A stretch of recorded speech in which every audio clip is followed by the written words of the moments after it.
Hello and welcome back to the Blindside channel here on youtube.com, and a top 15 list today based on the show made famous on the History Channel. That's right, we're talking porn stars, and today is all about baseball. Many things are taken to the Silver Dollar pawn shop on the Las Vegas Strip in America. Some rare, some valuable, some fakes, and some not worth anything at all. In this top 15 list of baseball memorabilia, we're going to see the highs and lows and something for everyone. Baseball is hugely popular in America and has been around since the 1800s. So let's see what Rick and the boys have to deal with. In at number 15 today, a very old, very rare baseball card. We're talking 1909 Cy Young. Let's see what happened in the shop. What do we got here? Got a 1909 Cy Young baseball card.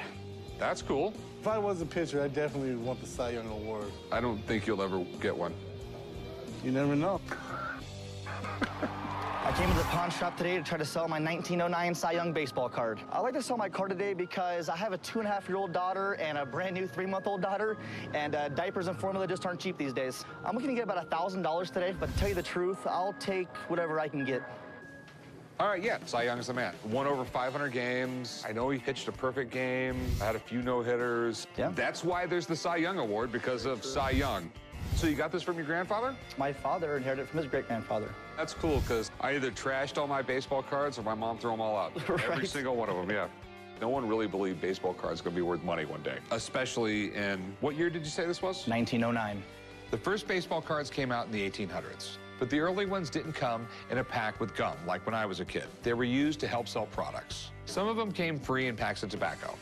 Rick, don't these cards go for a lot of money? Yeah, this card in like perfect shape, I'm sure it would go over $10,000. Yes. But it's not in perfect shape. It's in terrible shape. You think it's that bad, huh? It's definitely that bad. One of the things they judge when they grade baseball cards is the corners. Hell, we can't even grade one corner. I have a buddy that knows all about this stuff, but he's not available at the moment. So I'm just going to do the best I can. Even in the best of condition, most baseball cards are barely worth the stock they're printed on. But Cy Young is one of those rare cards that collectors go nuts for. So what do you want to do? You want to pawn it? You want to sell it? I'd like to sell it. What do you want for this thing? Oh, about 1,000? Do you got the other corner?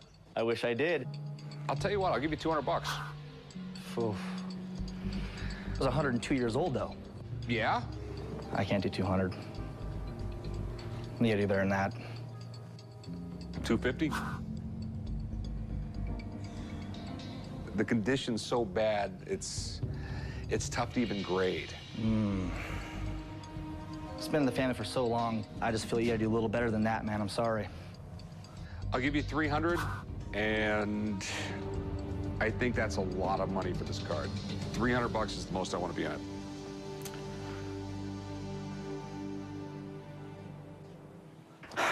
Three it is. Okay, all right. Go write them up, chum. Be careful with that. Don't spill a Coke on it or anything. Yeah, like I can hurt this. I'll meet you over there.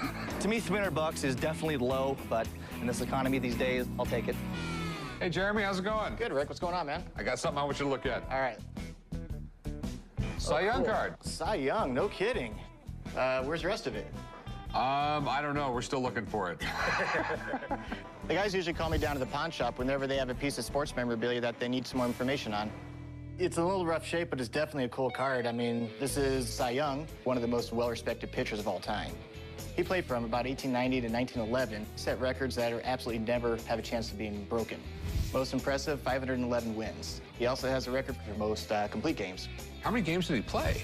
He played over 22 seasons. He started doubleheaders. He finished doubleheaders. He pitched an awful lot back then. Yeah, because I know back then they'd have 22-inning games, and it would be the same pitcher the entire 22 innings. Right, which is why he also has a record for the most losses. Okay. Cy Young actually did change baseball. His fastball is so dominating that it's rumored it's because of him that they had to move the pitcher's box back 5 feet to where it is today. BA, it's the Boston American League. Right. The card itself is pretty rare. The actual number of cards out there versus how many are in good shape, that's what decides how valuable they are. We paid big bucks for that bad boy. I paid $300 for it. You paid $300 for this? Yeah.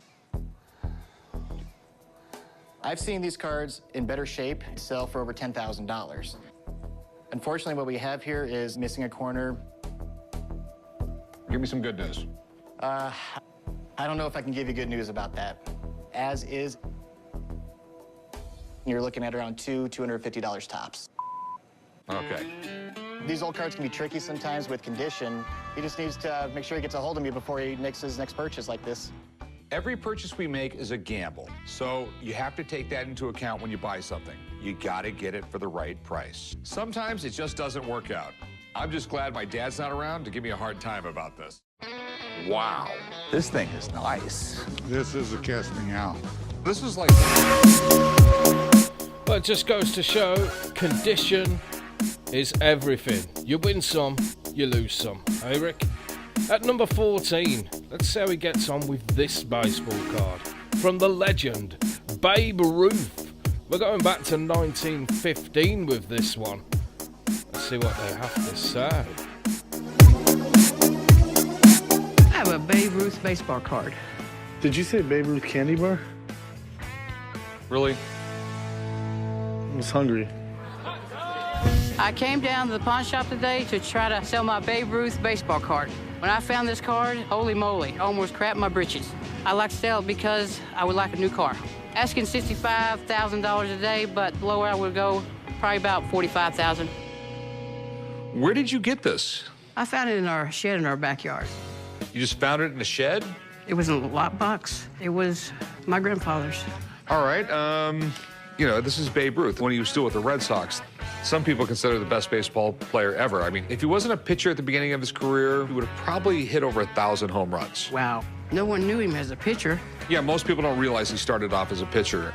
And most people don't realize what a great pitcher he was. I mean, literally 1 year of pitching, his ERA was 1.75. Wow. What happened with Babe Ruth, I believe, is he kept on telling the owner of the Red Sox, I want to be a hitter full-time. I don't want to pitch. I don't want to pitch. And it eventually ended up going to the Yankees. This got to be the dumbest trade in baseball history. You know what? That's why they didn't win the World Series for a very long time. It was the curse of the Bambino. Babe Ruth is one of the guys who made baseball America's favorite pastime. His record of 60 homers in a season took over 30 years to break.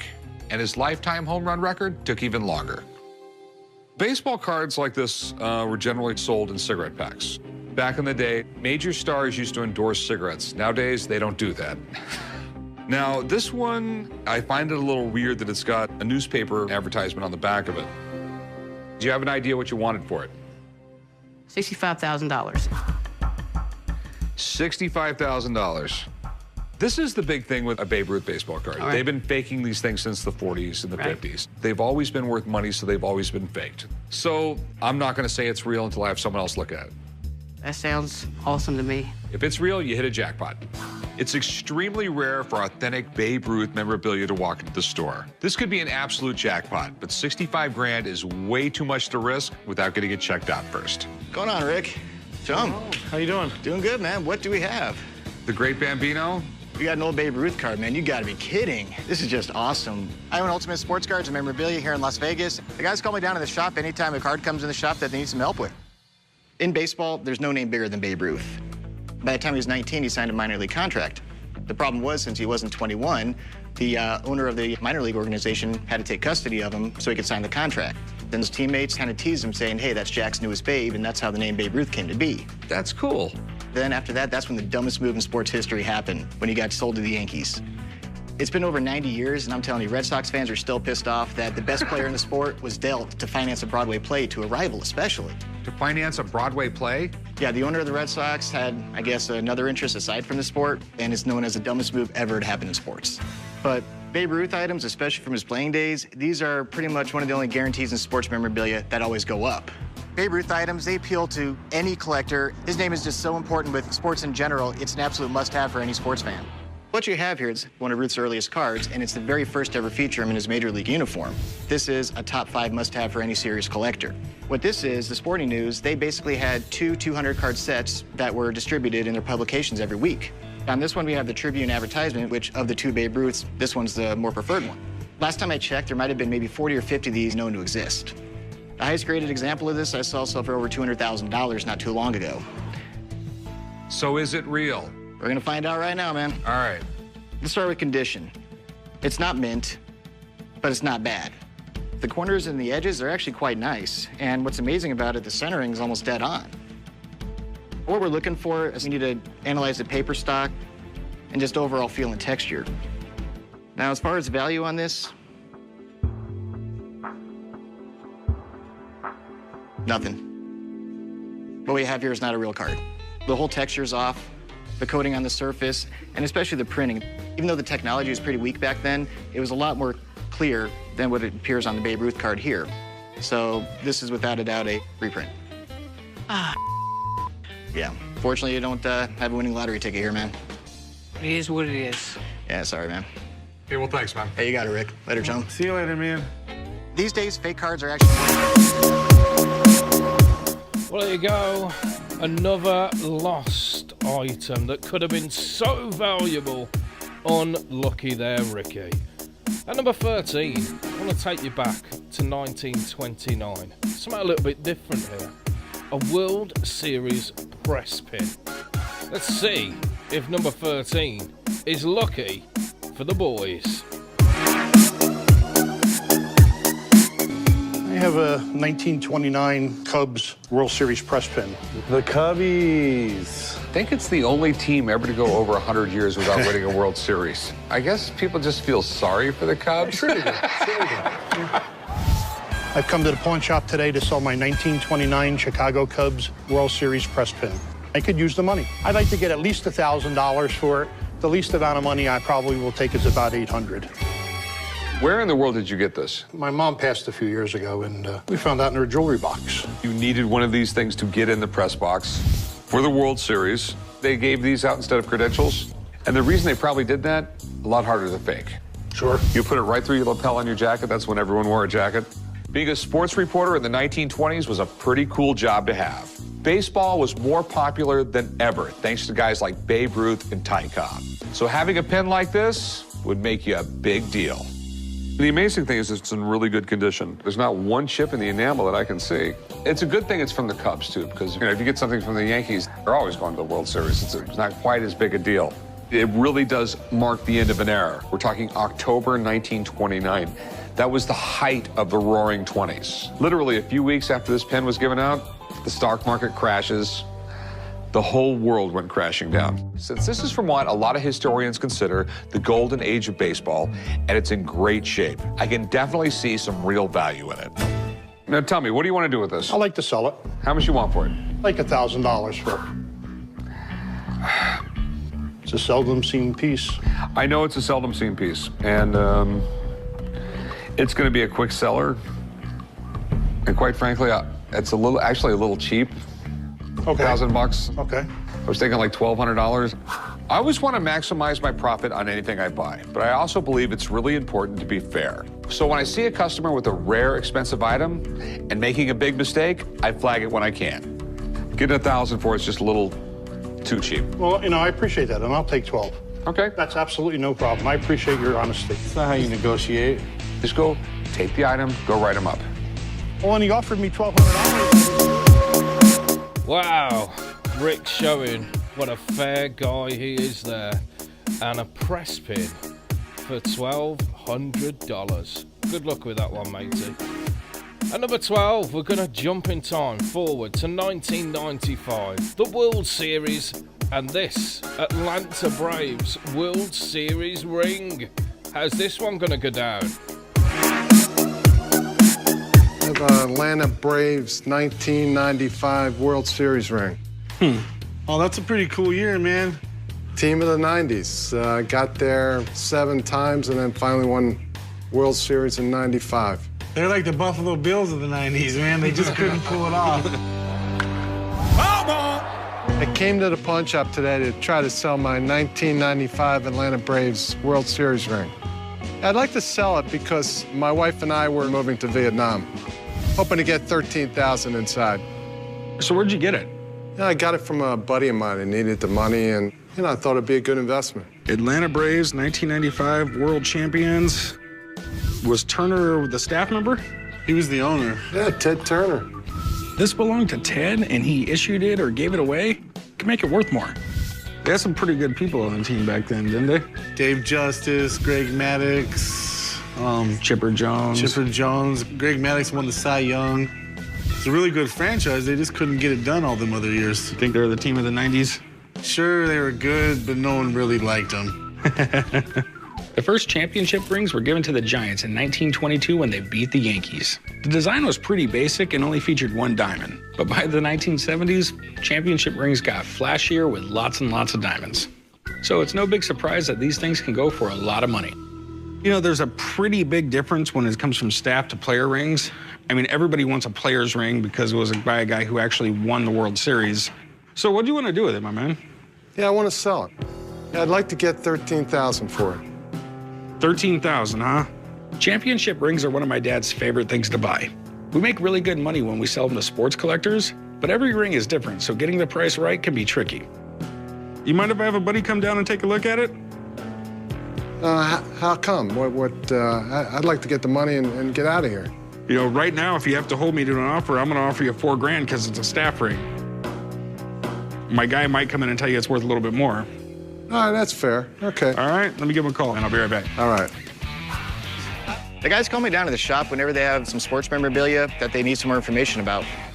1995 Braves championship ring. The Braves are actually the oldest continuously playing team in American professional sports. Oh, wow. Over the years, though, they had a lot of ups and downs. Finally, in the early 90s, they found new life with a great lineup that propelled them into the 95 World Series. It was a great contest. One hand, you got the Indians. In the National League, you had the Braves, who by far had the best record. Wasn't that like by 21 games or something? Yeah, the Braves had about a 20-game lead in the National League.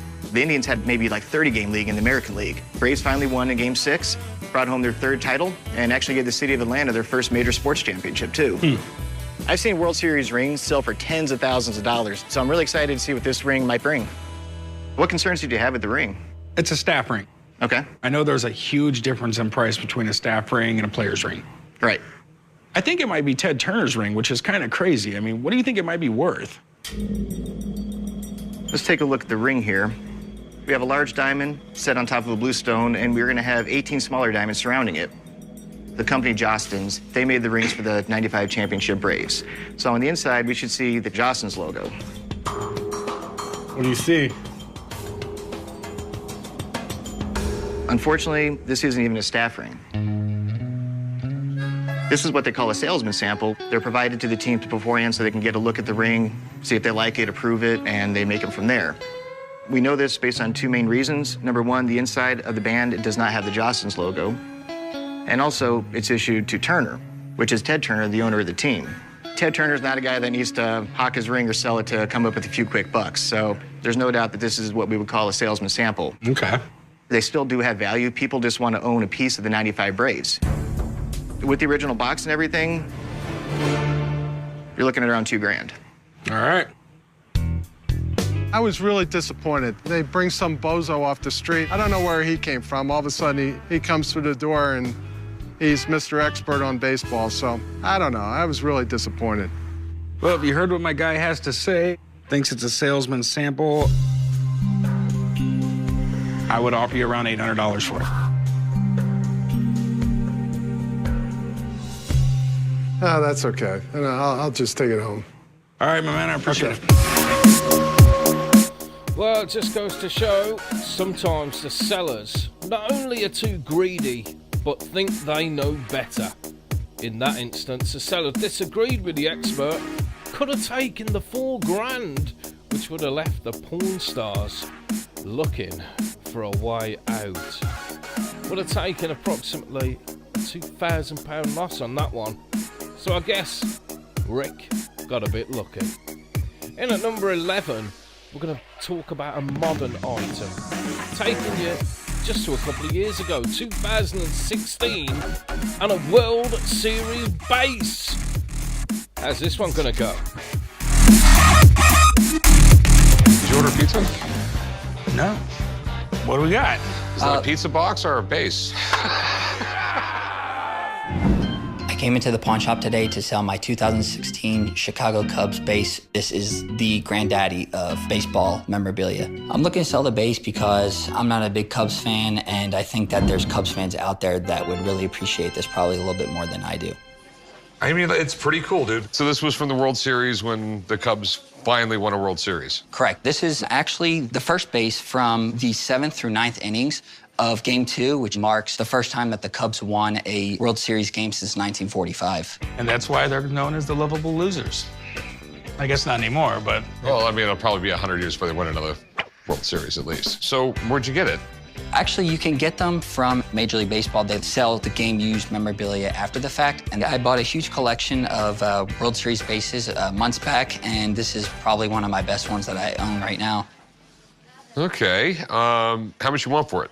I'm looking to get $30,000 for it. $30,000. How'd you come up with that number? The Game 7 base that was from the last inning went for $101,000. There was another one also from Game 2 that went for $16,000, but this base is from inning 7 through 9. This is the base that you want. The other one was more 3rd to 4th inning, so that's why I think that the value of this is unprecedented. It was a big World Series, I'll give you that. But I have no idea what this thing is worth. Quite honestly, it sounds a little high, but I have a guy who deals in this stuff all the time. Let me give him a call. Let me see what he thinks. Who knows? Maybe there's money here. I'll be right back. All right, sounds good. I hope that the person that they bring in can take a look at my base and see the value here and that it is a one-of-a-kind item. What do you got here? It's World Series, first base, Game 2, last inning, right? Yep. This base is from a great game. The Cubs did win 5-1, which obviously helps the value of it. So in order to make sure that this is authentic, you want to get to the back and check out the hologram right here. That's an MLB hologram, and you can pull it up on the website. And it is marked by MLB as first base Game 2. Set 4. So those are definitely indicators to make sure that it's going to be authentic. It's a really cool base. All right, so this was like the first game they won in the World Series in like 100 years. I mean, it's got to add something to it. But in the end, what do you think it's worth? Here's the thing. They swap them out every 2 innings. Yeah. So you're looking at 20 bases that you could have access to in buying on Major League Baseball's website from Game 2. And things are pretty much only as hot as at the time. But one thing that this base has going for it that I haven't seen a lot of is that it's got a lot of great game use and all this dirt stuck to it. So as far as value, I think retail-wise in a strong market, it's worth about $15,000. All right. Thanks, man. I appreciate it. You got it. Appreciate it, man. You got it. Take care. Nice to meet you. Thank you so much. Have a good one. This being a base from a Cubs World Series win is really impressive. If Rick's able to get this for a good deal, I think he should definitely buy it. It's something that Cubs fans would die to have. You're asking how much? $30,000. A lot less than the $7,000 I'd give you. I can go nowhere near that. I mean, this is it's a one-of-a-kind. It's baseball history. It's one of a kind, but just in that series alone, there was 140 one-of-a-kinds. Yeah. And if you think you can get $30,000 for this thing, more power to you. There's Cubs fans out there, and some of them are crazy. So have a good one. I appreciate it. Thank you, guys. Just goes to show you can't always make a deal. Still, I think he could have pushed him to 10, but this seller had higher stakes on his mind. In at number 10, the most iconic bat of all time, the Babe Ruth cool shot bat. Is it real? Let's find out what the porn stars think. Hey, Big Rick. Nice to see you. Welcome. Oh, you got some cool stuff. I have something special I think you may find pretty cool. It is the principal bat in the world of Babe Ruth bats. That is the bat from the called shot. Yeah. Damn. This is the most talked about, most valuable bat in the world. If we want to look at a number, you start to get into seven figures. It's quite magnificent. This is really cool. I don't know of another sports item that has the cachet, other than maybe the first home run he hit out of the stadium. I know the jersey he was wearing that day sold for over $1 million. No, it sold for $940,000. You know who I know? How do you know? You bought it? Okay. I own it. So where in the blank, blank, blank did you get this? Okay.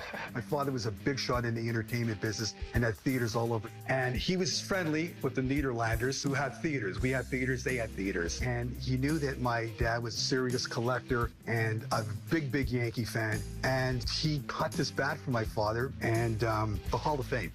Let's put it that way. Anyone who likes baseball would love this bat, so. I think so.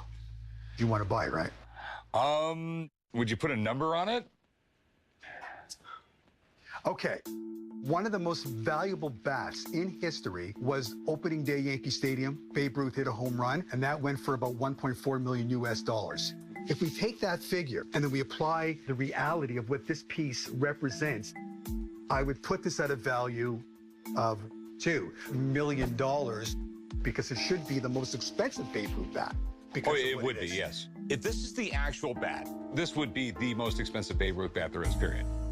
So, can I take some pictures of it, maybe weigh it? Go ahead. All right, I'll be right back. Okay. I'm not going to take this guy's word that this is actually the bat. I'm meeting up with my sports expert, Dan, back in Vegas. But in the meantime, he gave me some tips on what to look for. And smile. Anything used by Babe Ruth in a baseball game is worth an absolute fortune. So when I'm talking about this kind of money, there is no margin for error. Okay, so I am going to show this pictures to some people who know a lot more than me and a few guys with outlandish amounts of money. And I will come back soon. You're always welcome. Thanks, man. Take care, buddy. Hey, what's up, dude? How's it going? I'm extremely excited to find out if this bat is actually the holy grail of bats. This could be one insane purchase that will shatter the records for a game-used bat of Babe Ruth. He says it's the called shot bat. I don't know. That's why I called you. Well, there are a lot of signs, you know, that you can tell whether it's going to be A, game-used bat, and B, if it's going to be the called shot. So did you weigh the bat? I weighed the bat, 36.5 ounces. Yeah, that's right for the window. He used anywhere from 36 ounces to 44 ounces. So that's a good sign so far. Okay, here's another good shot of it. That's actually a good sign as well. I actually brought a game-used bat by Babe Ruth with me just to kind of compare. Really? Used by Babe Ruth? Yeah. As you can see from your photo, that branded signature is identical to this bat, which is a 1922 game-used Babe Ruth bat. Oh, this is really, really cool. You have other photos? Anything written on the bat? Right there. See, there you go. That's a huge telltale sign for the bat. Now, here's the thing. Baseball players, when they had a great season with that bat, they wanted it recreated. They wanted that specific bat sent back to Louisville Slugger. And when Louisville Slugger would receive it, they'd write the player's name, the team, the ounces, and then the date that it was received by Louisville Slugger. Okay. It looks like you have someone that hand wrote a name that looks like C.F. Dancer or Denser.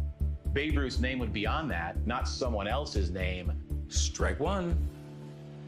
Also, what's weird is that a grease pencil is gonna smush onto the bat. It's not gonna be beautiful like that where you can perfectly read 10-132. Ooh, swing and a miss, strike two. Did you take a picture of the knob by any chance? Right here. The length is a 35-inch bat. That was what they would put on retail bats. The inch marks were never put on Babe Ruth's game-used bat. Someone blackened the top right in the circle over the 35. So that is the telltale sign that is absolutely not even used by Babe Ruth. That's a $200 to $300 bat. 3 strikes, you're out of the old bar. Oh, you're out. And a fake bat there. Didn't the seller sound convincing though? I was convinced. Was he lying? Or is he just gonna have the worst news ever when Rick tells him the bats are fake? In at number 9, let's stick with Babe Ruth. He is a legend of baseball, but how much is his autograph worth? Let's find out. I got this today. A signed Babe Ruth. Babe Ruth was the greatest ever. Not the greatest. Ty Cobb was the best baseball player ever. Joe DiMaggio. No, Ty Cobb. DiMaggio. Over 10 years, batting over 400. I get nothing for that. I've come down to the pawn shop today to sell my signed photograph of Babe Ruth. It's worth lots of money. I'm hoping to sell it today for $7,000, but I would take as little as $5,500. Where in the world did you get this? 20 years ago, I was asked to remove boxes from an old lady's home, and before I tossed them in the dumpster, I opened them up, and I found that. All right. Babe Ruth, he's probably the most famous baseball player of all time. There's the legend that he said, I'm going to hit a home run. I'm going to point to where I'm going to hit it. It sort of looked like he pointed to left field and then hit the ball out there. But there's really no proof or anything like that, but it's a great legend. Sure is, yeah. He had some heartburn with Boston. When Boston traded him, that's what caused the curse of the Bambino. Babe Ruth started his professional baseball career in 1914, and in his 21 years in the majors, he set all kinds of records. First to hit 60 home runs in a season, 714 career homers. He's got records people are still trying to break. It's not really a baseball card, it's just sort of like a photograph. It says from Babe Ruth to Eleanor Ruth Dobson. Do you know who that is? She came up as a vaudeville actress in the era where he played in baseball. We have Babe Ruth in one ink and this down here in another ink, which throws up red flags, Sure. You know what I mean? I never noticed that. Have you ever had the signature checked out? No. It's gotta be one of the most forged signatures of all time. When it comes to sports autographs, it doesn't get better than Babe Ruth. So you have to get something like this checked out by a pro. Let me get someone down here to check the signature out. If everything checks out, we'll try and figure out a price. All right, sounds like a deal. Appreciate it. I'm a little bit nervous because of the two different pens being used, and I'm hoping that at least Babe Ruth is real. Well, Babe Ruth. The guys call me in when they have specific problems with autograph memorabilia, and I'm the guy for the job. You know, he had a great history. Basically grew up in a boys' school, mainly because he was so unruly, his parents couldn't handle him, you know. I think he was drafted when he was 16 or 17 years old. He had to be adopted to get into the league. And of course, all the home runs, just a legend. Well, Babe Ruth is probably the biggest name for sports memorabilia. His autograph is extremely valuable. Let's take a closer look, see what we have. There's certain areas of Babe Ruth's signature that he always does. It's very consistent, and those are the things you have to look for. We can see that there's a different ink being used for the word from, and also the inscription at the bottom. Have you ever heard of Eleanor Ruth Dobson? I know about his two wives he had. He had two daughters. They had only one sister that survived from infancy, and this is not one of them. So it could be just a coincidence, but I don't know who this individual is. This was done after the fact by somebody else. The bottom part is not written by Babe Ruth. One of the things that Babe Ruth always did, he's always wrote his capital R larger than his capital B. The stem of the small case B is one of the tallest structures, and that is occurring here. One of the things the forgers always seem to miss is the epsilon E. It comes off the baseline, and there's a sharp little angle to it. If you take all the evidence in its totality, yeah, this thing's definitely authentic all the way. All right, that's cool, man. Sweet. Well, after looking at all the details of the signature, it's absolutely 100% authentic. However, if you look at the inscription on it, that was definitely written in later by somebody else. So what I would recommend in a situation like this, because it's not a baseball card, I would cut off the bottom part, and it'll look beautiful. Really? Okay. So, Drew, what do you think it's worth? It's a beautiful signature. It's a nice photograph of his later years as a player. I would say anywhere between $2,000, $2,500 retail. Okay. Yeah, that's about a fair price. All right, thanks. All right, thank you, Rick. Take care, guys. So what do you want to do with this? Sell it. And how much you want for it? Negotiable, for sure. Okay. I'll give you $1,000. $1,000. Can we do better? No. 13. Meet in the middle, $1,250. I'll tell you what, I'll go $1,100 on it. I mean, that's fair. It's going to sit around here a while. $1,200. $1,100 is going to be it. And I have cash money. $100 bills. Sure, I'll do it. All right. Appreciate it. All right, Thank let's you. go write this up. Thank you. $1,100 was less than what I was hoping for, but in the end, I made money in Vegas, so I can't complain. Certainly can't complain, young man. And a super Babe Ruth autograph there. $1,100. Absolutely wonderful. It just goes to show, even if an inscription is added later, the Babe Ruth autograph alone is worth a lot of money. Coming in at number 8, something completely different. Baseball busts. What do I mean? Have a listen to this. I have a couple rare baseball items here. What I have is John McGraw and Joe DiMaggio. And these are the busts that made the plastic figures, and these were sold in the National Baseball Hall of Fame and ballparks throughout the country in 1963. This is the mold to make this. That's correct. And this is Joe DiMaggio? That is Joe DiMaggio. Marilyn Monroe fell in love with that. I'd have had a chance with her. In your dream, Trick. I came to the pawn shop today to try to sell my 1963 Hall of Fame bust molds. They were used to make little plastic figures of Joe DiMaggio and John McGraw. I've been collecting sports memorabilia for over 30 years, and I just like to move some of the stuff out. I mean, the outside of the mold does not look like Joe DiMaggio. Right. But all the details on the inside, that's where the figure comes from. Probably one of the best baseball players of all time. He's got the one record probably no one will ever beat. Yeah, the 56-game hitting streak in 1941, which still holds up to today. Plus, he married Marilyn Monroe. This guy was cool. And who is this guy? That's John McGraw, 1891, the dead ball era. Was he the guy they called Napoleon? It's little Napoleon. He was 5'7". Got kicked out of more games than anyone else in baseball? Yeah, I believe it's 132 games. He was the most kicked out. Did you ever see McGraw play? No. Joe DiMaggio I saw play when television was in its infancy. So what do you want to do with all this stuff? I'd like to sell it.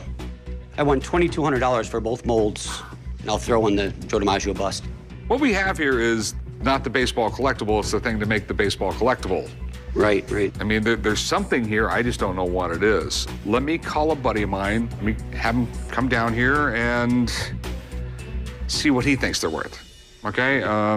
Be right back. Thank you. The guys call me down to the shop whenever they have some sports memorabilia that walks in that they have some questions about. Back in 1963, these would have been made by a company, Sports Hall of Fame, and sold at Cooperstown and other souvenir shops.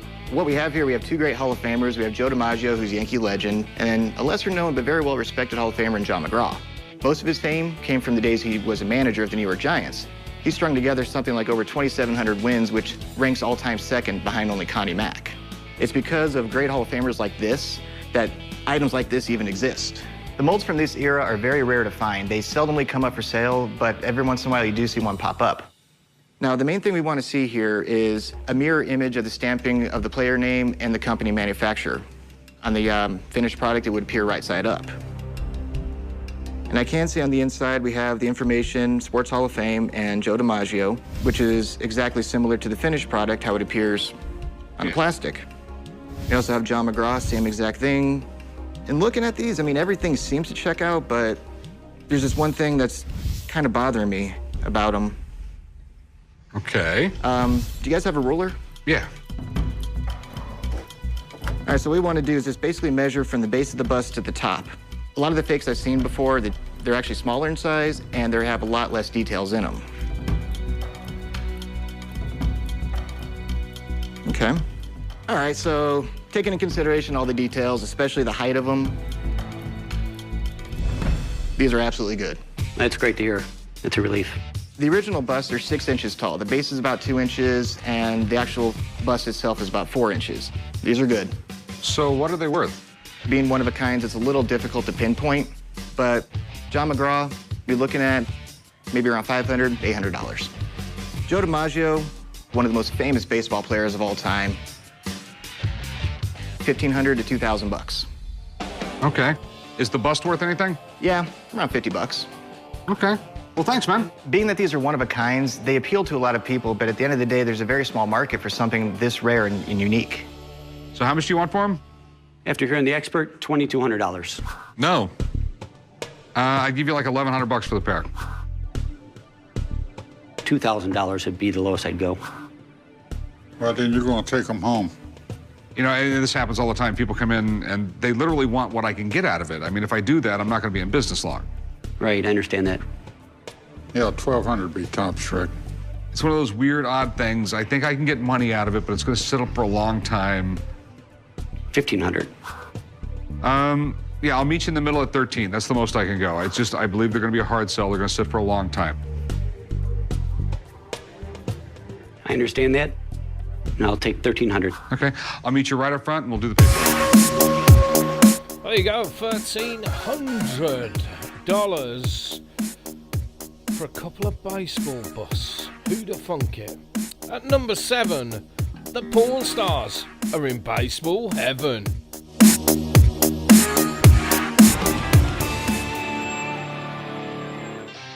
One of our regulars came in with a collection of baseball cards from 1933, and I'm counting on Jeremy to know what these will be worth. So you got some cards for me? Yeah, man. I am the worst person ever when it comes to old baseball cards, so... Are these all from the same set, 1933 Yes, Gaudi? all from the same one. How many do we have total? 23. Outstanding. Told you. I mean, hands down, this set is one of the best releases ever. It's one of what we call the big three, the most collected sets of all time in the hobby. I mean, just the artwork, the portraits, just everything about them, it was very well received with the collectors. Cards like these are why I got into this business. You know, 1930s, back when baseball was pure, you know, these are some of the best players the game's ever seen. You know, there's some names in there that sound familiar, but no one I recognize. Okay. Well, let me see what we have here. Well, right here on top, Sam Bird, what I can tell you about him, he's more known as a golfer than an actual baseball player, but what's really cool, he has the distinction of being the only guy ever to win a World Series and a Masters tournament. Really? Wait, what? Yeah. Oh, here we go. Ted Lyons, Hall of Fame White Sox pitcher, probably the best pitcher the White Sox organization has ever had. This is a great collection here. I mean, you got some Hall of Famers, some other notables. You know, I know the autographs are authentic because it says that on there, but they don't grade them. What do you think about the condition? Let me take a look, man. That's a good thing these aren't graded. These are corners, creasing, writing on the backs. So, what do you think they're worth? Your money cards are your 3 Hall of Famers. Travis Jackson, Lyons, and Herman combined, you're looking at about $500 for those 3. Okay. Okay, it's a good start. The rest of them together, you're looking $50, $80 a piece. So how much are we looking at for the whole set? For the whole lot here, 23 cards,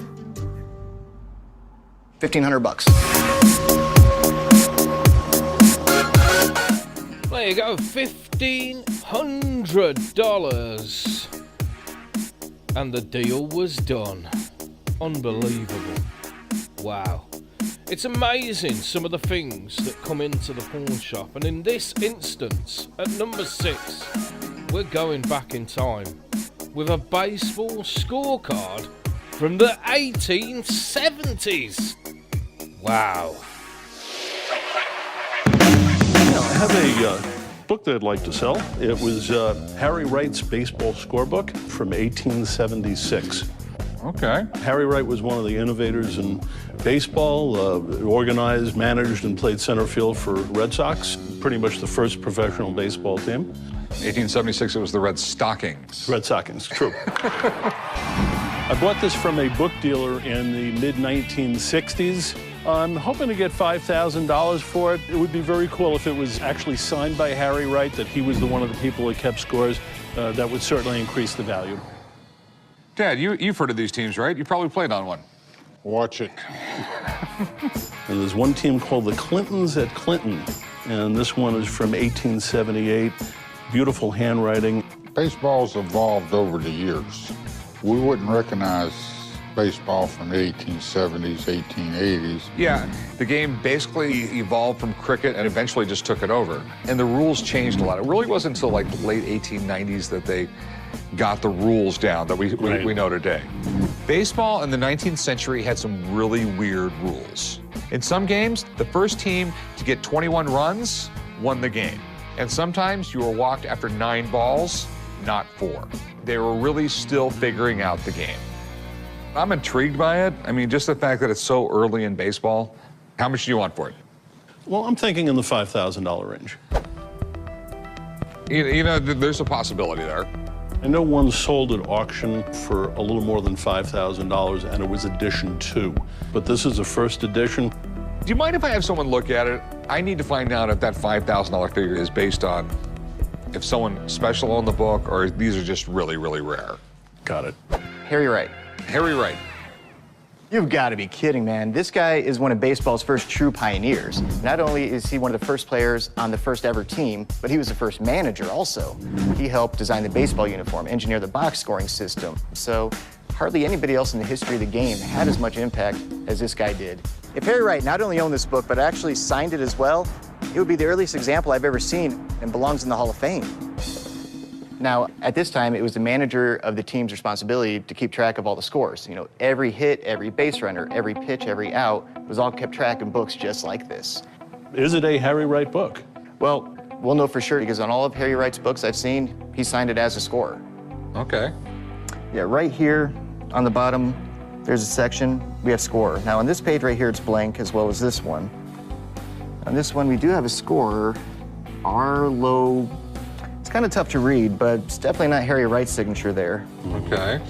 Looks like right here we jump 4 years later, we have 1882. We have another scorer down here.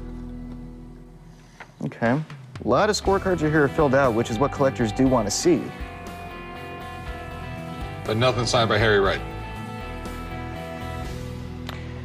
Didn't see Harry Wright in here, unfortunately. Okay.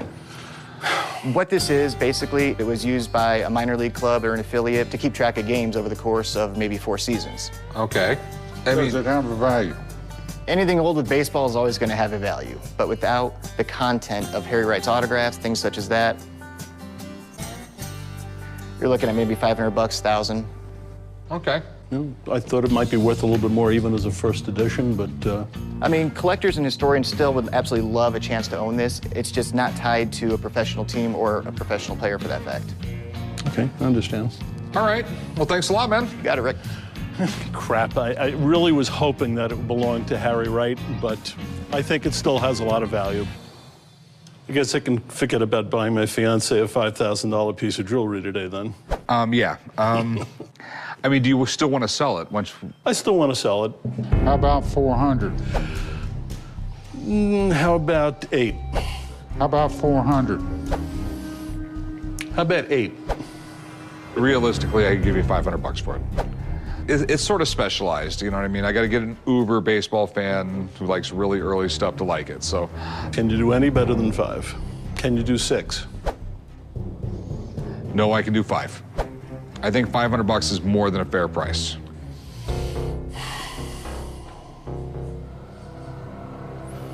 Okay. All right, got a deal. Having to settle for $500. Well, a little bit disappointing, and it just goes to show it doesn't matter how old something is. If the signature's not there, then it's not right. Our top 5 list now, and at number 5, another baseball card. Another Babe Ruth item, this time in mint condition. How much could it be worth? Got a Babe Ruth baseball card for your consideration. Damn, this thing's graded at 10? Yeah, it's actually one of about a half dozen cards that exist from his playing days in a PSA 10 condition. So it's very rare, very valuable, very cool. Okay, well, I mean, I'm just amazed that it's graded a 10. It's rarely you see any baseball card graded a 10. I like it, it's cool, but God, the image sucks. I bought it from another collector. I've been collecting since I was 5 years old, just scrounging for baseball cards anywhere I can get them. You know, now I'm kind of more into finding baseball cards that I can share with my grandkids and kind of bring the love of the game and the love of baseball cards to them as well. I mean, what kind of card is this? This is actually a strip card. This was a kind of card that candy store owners had, and they would give these to kids as a premium when they bought candy. Okay, so there was like a roll of them? There was a long strip, a long roll of them, and they would just use scissors and cut them off. What do you want to do with it? I'd like to sell it if I could get the right price. Okay, and that number is? $60,000. That is a lot of money for a baseball card. I mean, this is a one-of-a-kind card. There's not another one like it anywhere. These aren't certainly by far the most attractive cards, but make no mistake, I mean, this is One of the rarest cards of Babe Ruth being that it's graded a perfect PSA 10. You know, back in the early 1900s, even up to the 20s, they weren't meant for a long-term collectible. You know, these were marketing tools. Going back to 1923, baseball was in its infancy. I mean, we had emerging stars like Babe Ruth. We had seasoned veterans like Ty Cobb.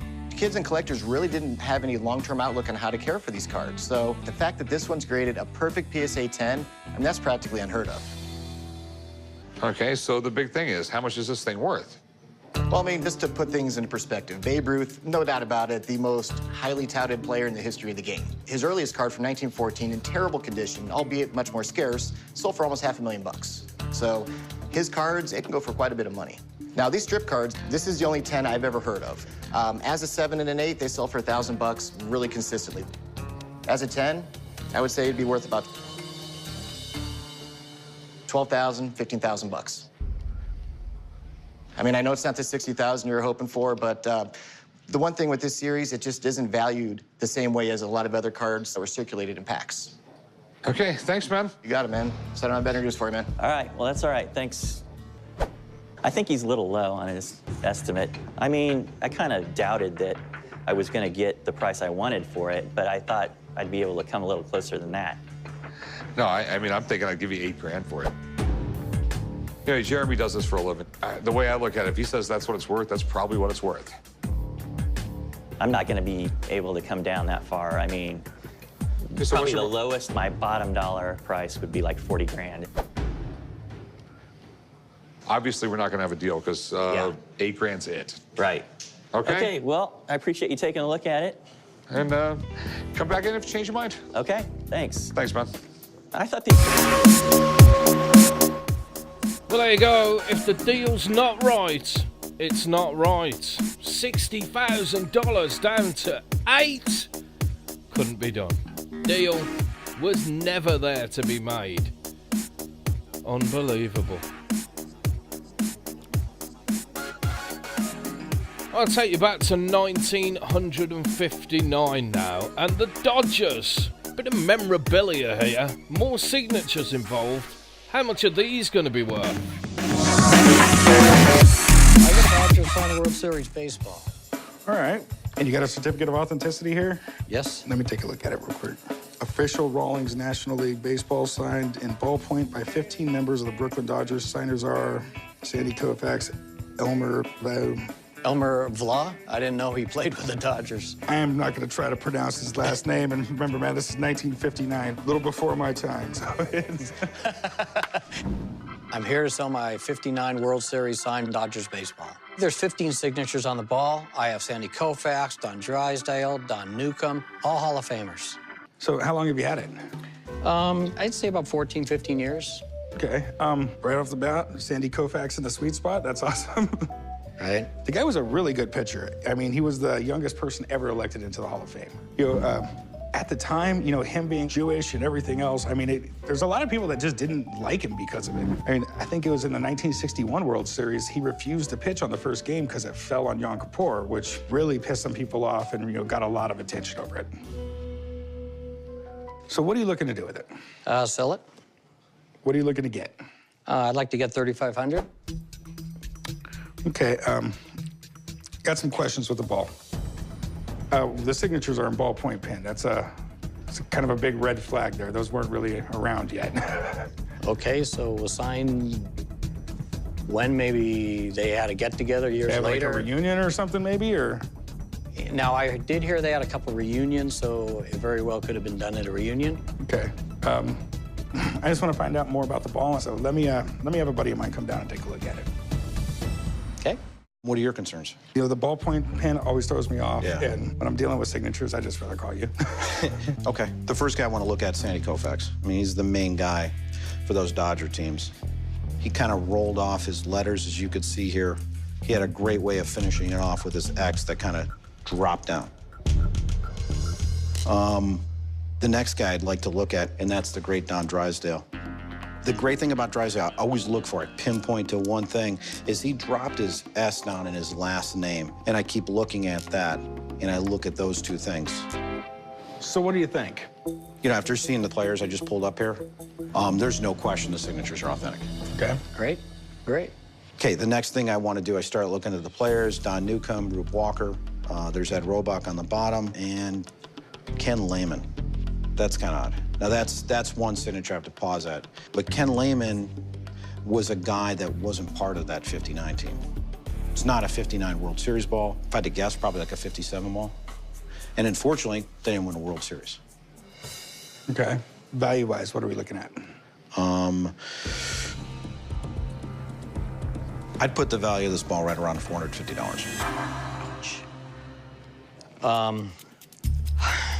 What are you thinking? I'm thinking I'll give you $250. No, no. I mean, you know where I'm at with it, buddy. Are we even going to make a deal, or are we just wasting each other's time? You asked me for $3,000. I'm telling you $250. No. I mean, let's. No, it's still a $750 baseball to me. $750 baseball to you? Yeah. That's not to me, my man. I appreciate you coming down, though. Next time. All right, thanks. Wow, how disappointing. And what a difference 2 years could make. Well, of course, if they'd have won the World Series that year, it would have been worth a lot more money. But unfortunately, not in this instance. How about at number 3? Another baseball, another lot of signatures. This time, the Black Sox. How much is this one worth? I got a couple items here. Baseball rulebook from 1913. And then I've got an autographed baseball signed by 2 Hall of Famers from the 1919 Chicago White Sox. Seriously, the Black Sox? The ones that threw the World Series. Okay. So how'd they get in the Hall of Fame? They weren't in on it. Yeah, sure. I came to the pawn shop today to sell an autographed baseball, and I also have a rule book. There's 7 signatures on the baseball, but the 2 main ones are 2 Hall of Famers from the 1919 Chicago White Sox. I'm looking to sell both items for $1,000, but I'll take, a few hundred. Have you had this checked out by anybody? I have not. It was given to me. Okay. Anything from the Black Sox is cool. Yeah. And can be worth a lot of money. Got Ray Schalk, the catcher, and Red Faber as a pitcher. Red Faber didn't pitch in the World Series. He had the flu. Okay. And Ray Schalk caught the pitchers, and he was able to determine that there was a fix-in because the pitchers were not throwing the pitches he was calling. They were the lowest paid team in baseball at that time. Yeah, there was really bizarro contracts back then. Basically, you signed your contract, and you were stuck for life at that salary. They just wanted to stick it to the owner and get paid more. Yeah. Makes it a lot easier to screw over your boss if he's a Yeah. And this is the rule book he gave you. Right. There's some cool rules in there that I didn't even know about. There's a rule in there that if they soil the ball, there's a $5 fine. Okay. It's pretty detailed for 1913.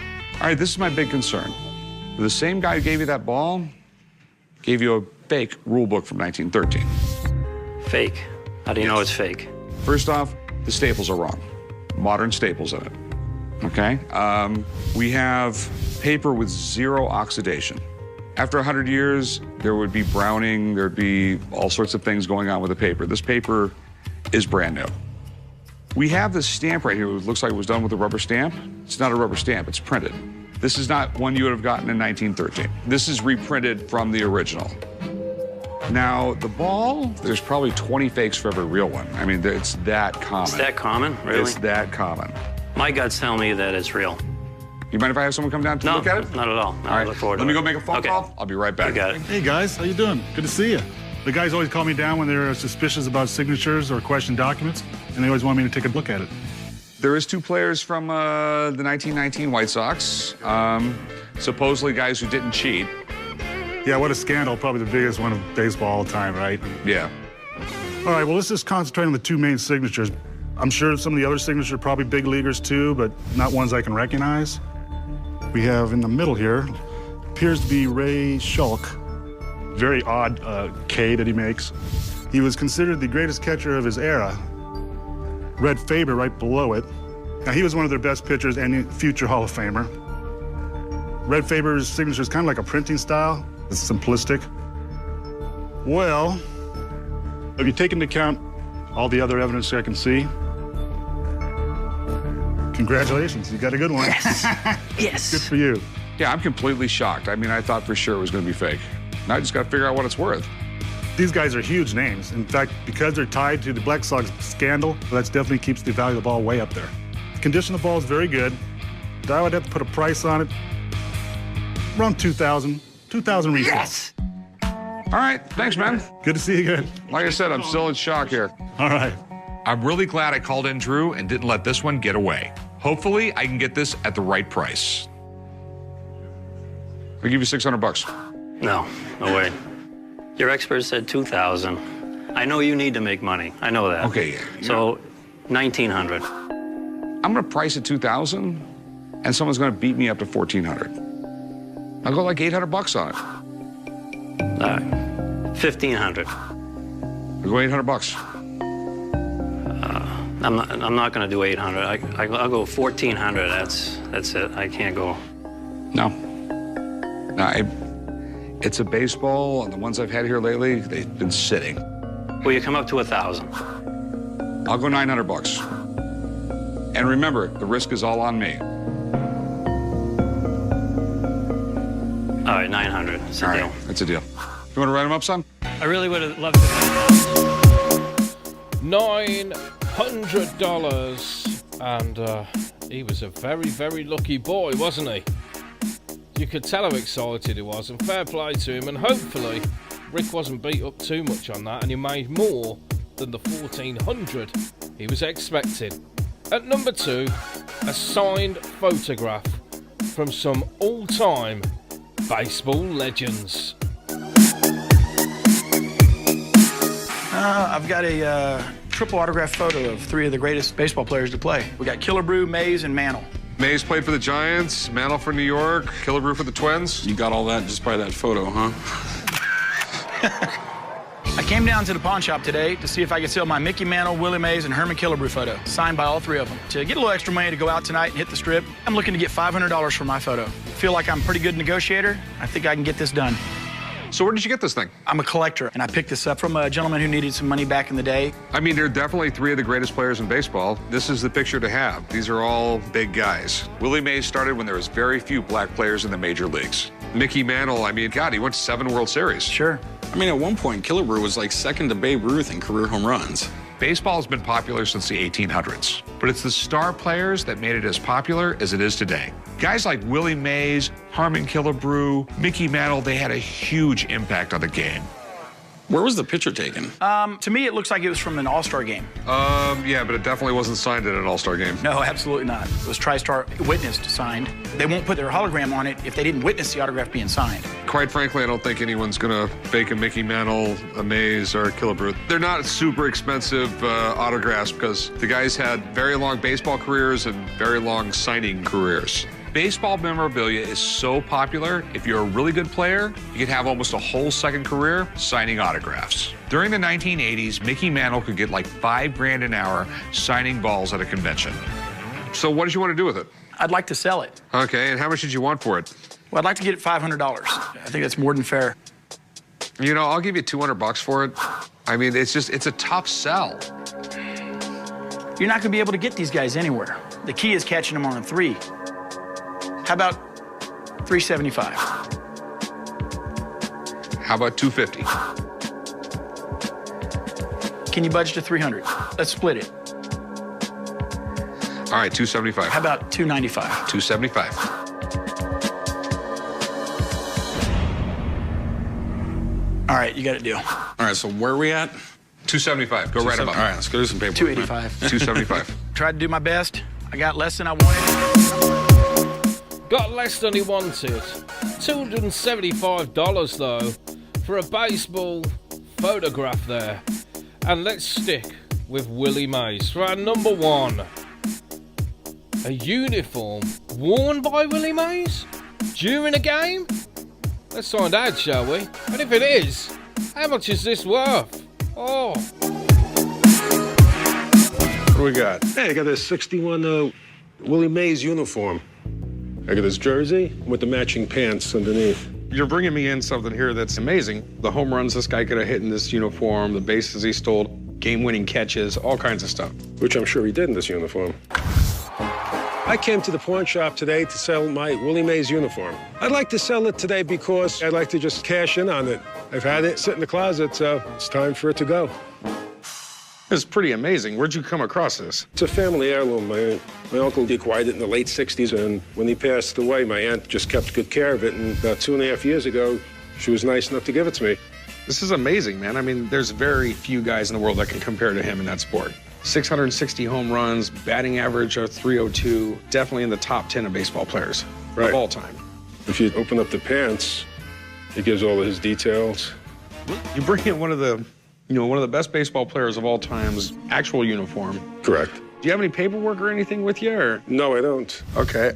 This doesn't look game worn. Willie Mays was a badass. He was sliding around in the dirt and the grass. I imagine there would be a bunch of stains on it. I mean, the jersey feels authentic. I have no way of telling for sure that it's real. I'm very confident it's real. I mean, the way my family cherished it, and the way my uncle was a sports collector. And just because it was in your family doesn't make it real. What'd you want to do with it? I'd like to sell it. Give me an idea of what you want for it. I think around $45,000 would be a fair offering. I'm gonna need a little bit of proof before I shell out that kind of money. Let me have someone come down here and check it out. I've got to check for authenticity, game worn. There's a million little things that can make this worth money. Sure. Wait and see. Be right back. I'm gonna make a phone call. Thank you. What do we got? Check it out. It's a Willie Mays uniform. What, that's all? I thought you had something good for me. The guys call me down to the pawn shop anytime a piece of sports memorabilia comes in that they have some questions about. What concerns did you have with it? How do we prove that it was actually game worn? It was Willie Mays's. Well, these are extremely rare to find. Nobody thought to keep jerseys from back then, so the ones we do find typically are beat to hell or eaten up by moths. The most important thing when analyzing jerseys from this era is going to be the tags and any kind of markings on the jersey. Willie Mays 61 were stitched in black. Now, Spalding is a company that the Giants contracted, and seeing this is consistent with a lot of Spalding jerseys from this time period. Right here in the waist, what we can see is we have Willie Mays, 24, which is his jersey number, and 33, which is his waist, 26 inseam, which all of these would have been the size and the equipment number for him at that time. One thing I'm just not seeing is any damage to it. This thing appears to be in immaculate condition, especially for its age, which leads me to believe that it's game issued versus game used. Isn't it conceivable that, Willie didn't slide during 1 or 2 games? That's all very possible, but to truly identify it as a game-used jersey, we would need to see a lot more evidence of wear on it. Now, although we can't prove that this is actually a game-worn jersey, this is 100% authentic jersey that Willie Mays was issued. Great, good to hear. This is absolutely extraordinary. This is one hell of a find. I would value this anywhere from 35 to 40 grand. Willie, huh? Good news. Well, Jeremy, thanks for coming in, man. You got it, Corey. Later, Chum. All right, see you later. How much are you looking to get out of it? I'd like to get $45,000. And I'd like to be able to make some money. I'm not going to go anywhere near that. I'll give you 20 grand for it. No, I can't. Did you do 40? I've got to make some money on it, man. I really do. I'll go about 22,000. This is so rare, I think we should be able to do better than that. Can you do, like 37?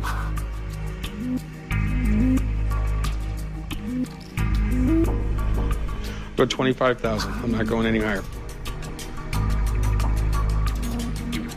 You do 35? Nope.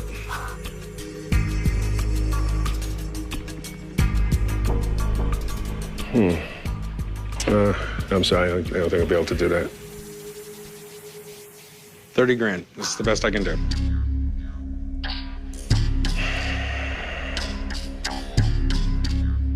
Can you meet me at 33?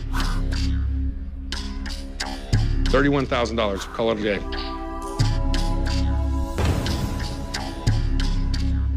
Sounds good. All right. Chum, take care of him. All right. Well, mixed emotions.